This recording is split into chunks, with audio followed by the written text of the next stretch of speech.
Hey all, welcome back. It's me Kevin and my channel talks about personal finance, entrepreneurship and growing side hustle. And if you want to know how I go about growing my YouTube side hustle, then be sure to follow my journey. Alright, this is one of the most requested videos ever. How do you start a YouTube channel from scratch? As in a step-by-step guide, as though you don't even know how to use YouTube at all. So if you want to start a YouTube channel and you don't know where to even begin, then this video is for you. So let's get right into it. To begin, you just need to check off 4 things in your list: recording your video, editing your video, uploading your video, and launching your video. Launching your video is by far the most important part of all, so be sure to stick around till the end for it. I'll try my best to explain these points the best I can, but I can't guarantee I won't miss anything because some things I'm just doing it by instinct, but I'll give it a try. Keep in mind that the type of YouTube videos I'm going to guide you through will be similar to mine, so if you're doing other types of videos like animation or gaming, then you will need to tweak things a little, although the underlying foundation remains the same. So when it comes to recording your video, it is pretty much all about your video quality and your audio quality, and in the end, it all boils down to your equipment. For video quality, I believe you don't need to buy a new fancy camera for this because I'm quite stingy and I don't want to spend thousands of dollars at the start, and also because I don't know if YouTube is a thing for me yet. So I would just start by using my phones to record my video. Phones are pretty advanced these days and you can get pretty high quality videos with it, or if you have a camera lying around that can do better than a phone, then use that instead. I think that audio quality is way more important than video quality, so I would invest in getting better audio quality to start with. You can use your phone's audio, but it doesn't capture much and the audio quality always turns out really bad. It has lots of echo, it captures background noises, your voice isn't crisp clear, and that to me turns off your viewers even more so than a bad video quality. So for me, I invested in a lavalier. You can easily connect this to your phone, you can easily clip this on, and it's really cheap. This will capture all the sound coming out from your mouth like a microphone, and it will really enhance your audio quality a lot. You can also invest in better microphones, but as I said, you're just starting out and I wouldn't recommend you to invest in anything expensive, at least not until you know if you are serious about YouTube. Now let's talk about recording. Recording isn't just about sitting anywhere you're comfortable with and then hit the record buttons. There are several points you need to take note of, but for starters, just focus on 2 things: getting a good lighting and a good background. To get good lighting, try your best to record your video in the day using natural light. You can either sit beside a window or facing a window, whichever one is fine because it will definitely brighten up your face a lot. But try not to record your video in the night because I find that in the night there is lack of light which really drops the video quality, unless of course you're willing to invest in some studio lights. For your background, I think this is quite subjective and it really depends on your niche. So if you're talking tech, then you probably want some tech equipments in the background. Some people like it minimal, and then there are people like me. I like to show how smart I am, so I showcase my bookshelf. Whatever it is, play around with your background and get creative with it. If you can, try not to record it in your bedroom, especially if you have clothes all over the place. Or if you really need to, then at least tidy up. Okay, now that you are done recording, it is time to edit your video. Now, when you shoot a video, you can't expect yourself to get everything right in one go. You have lots of ums and uhs and maybe some long pauses, or maybe you have to repeat a few lines to get it right. So you will have quite a lengthy video that requires cutting. To cut your videos, you're going to need a video editing software. I use Adobe Premiere Pro because I pay for the subscription, which includes other Adobe products. But if you're using a Mac, then you can use iMovie, which is free. I myself have not tried other video editing software, so I can't tell you what is good and what isn't. So this is an area where you need to do some research by yourself. There really isn't much for me to say about how to edit your videos. It really depends on your direction, your creativity, and the flow you want in your videos.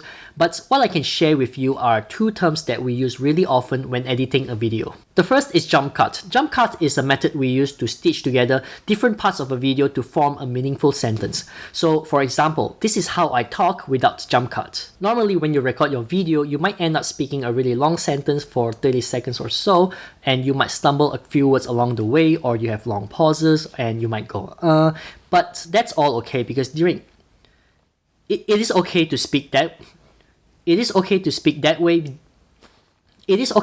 that way because during editing, you can always cut off that part and pick the parts that you like instead. And this is what it sounds like with jump cuts. Normally when you record your video, you might end up speaking a really long sentence for 30 seconds or so, and you might stumble a few words along the way, or you have long pauses and you might go But it is okay to speak that way because during editing, you can always cut off that part and pick the parts that you like instead. Just beware though that you do not do too frequent jump cuts. Some viewers may not like it because it can get quite annoying. The second thing about video editing is B-roll. B-roll is using stock footage while you do a voiceover. B-roll can be used really well to shift your viewers' attention around because they might get sick of seeing your face for a minute or so. Also, B-roll can be used to explain emotions really well if you're unable to express yourself. You can find stock videos literally anywhere on the internet. Just keep in mind, most stock videos you find will usually require you to pay. Okay, with your video edited and ready, you can now upload to YouTube. First, let's set up your YouTube account. What you want to do is head to the YouTube website and click on sign in the upper right corner. You will then be prompted to sign in with your Google account. If you have one already, then feel free to use that account. Otherwise, create an account for yourself. I'll create a new account here. Just make sure to click on create a new Gmail address instead. And this is what my finalized version looks like. Keep going until you create your new email. Alright, once you're done, you will be automatically logged into YouTube. The top right corner of the screen will show your initials. Click on the initials and you will get a drop-down box. From there, click on YouTube Studio. You will then be asked to create your channel name. By default, it will just use your first name and last name to create your channel name, but you can definitely change it to whatever you like. Do not worry though, you can definitely change your channel's name should you change your mind. I like my own name, so I use my own name as my channel's name. And congratulations, you now have your own YouTube channel. This is YouTube Studio and this is where you manage your videos and your channel. There are certainly a lot of settings to go through, which is pretty much self-explanatory. I highly suggest you have a play around with it to find out more. But what we want to do here is to upload our very first video. So here, I'll use one of my old videos and upload it to my new channel. Go ahead and click on create in the upper right corner. You'll see the option to upload videos from there, or you can even go live if you want to. I'm a really shy person, so I'm not ready to go live yet. Maybe someday I will, but for now, I just want to upload videos. You will then get this huge screen that makes it so easy for you to upload your video. All you need to do is drag and drop that video in. The video will then start uploading, which can take some time depending on your internet speed. But while waiting, you can type in the title of your video to let people know what they can expect to watch from the video, and you can also type in the description. And of course, you can upload a thumbnail as well, which I highly suggest you should create your own thumbnail instead of using the ones YouTube created. Keep going until you see visibility.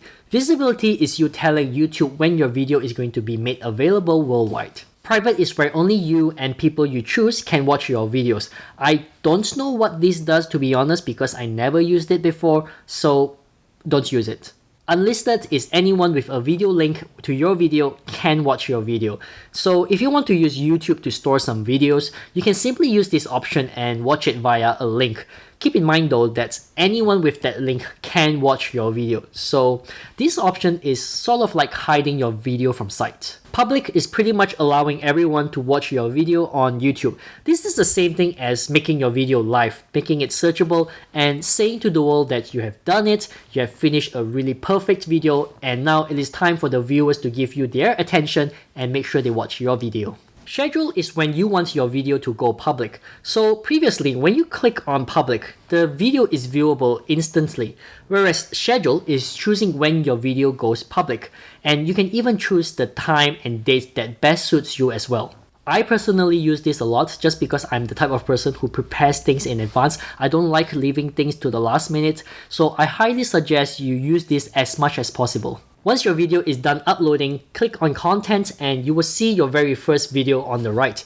If you hover over the video and click on the pencil icon, you can edit the details again. So go ahead and click on this. And there you go, this is your first video and it is viewable as soon as you publish it. Uploading your video to YouTube is as simple as that.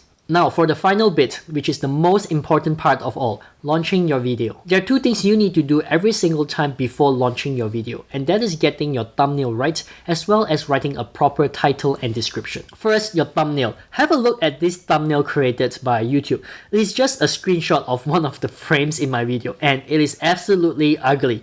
No one will like this type of thumbnail, no one will want to watch it because it looks amateur, and it just shows how lazy you are. So Scrap that and start creating your own thumbnail instead. There are two ways to do a thumbnail. You can either Photoshop one or you can use a template from a website. But if you're really good at Photoshop, then I suggest you go with Photoshop because that gives you lots of room to be creative. I myself paid for the Adobe Creative Cloud, which gives me access to Photoshop, so I use that quite a bit. But to be honest, at the very start, I did not go with Photoshop because I am creatively dumb. Instead, I used Canva. Canva is a website where you can get tons of beautiful designs and templates. Canva is free to sign up and contains lots of free templates as well, which you can use to get started with. So if you're feeling lazy, make sure to check out Canva. It will save you a lot of time. I'll leave a link in the description below. Now that we've got thumbnails out of the way, let's talk about titles and description. The biggest mistake you can do is to type in any title and description you like, thinking that it is going to work. And of course, it is not going to work at all. Your title and description is what makes your video searchable. It is how YouTube understands what your video is about. This is where you need to do keyword research. To do this, I highly suggest you install TubeBuddy extension. It is free and I use it a lot to do keyword research. You can also try vidIQ, but to me personally, I find vidIQ to be a little limiting unless you're willing to pay quite a bit. So be sure to install TubeBuddy extension. I'll leave a link in the description below. Keyword research is a really big topic, so I'm just going to keep it short and simple just to get you started. Now, what you want to do is search on YouTube on the topic you're after. So say I want to search for how to upload videos on YouTube. This is the result, and what you want to do here is to have a look at the title being used, then click on one or two of those videos. Now look on the right side of the video. If you have TubeBuddy installed, you'll be able to see all the keywords being used by this video. All you need to do now is to create your title and description based on these keywords. So this is why I recommend you install TubeBuddy, otherwise you won't be able to see this. It just makes things a lot easier. Of course, there is more to keyword research than this, but this is a good start. I'll definitely make another video in the future around keyword research because I believe that topic deserves a video by itself. So that's how you go from recording a video all the way to launching your video. If you find this helpful, please share it with your friends and family. That will definitely help my small channel grow. Also, do give this video a like and consider subscribing if you learned something from this video today. I would really appreciate it. Alright, thank you for your time and I'll chat with you soon. See ya!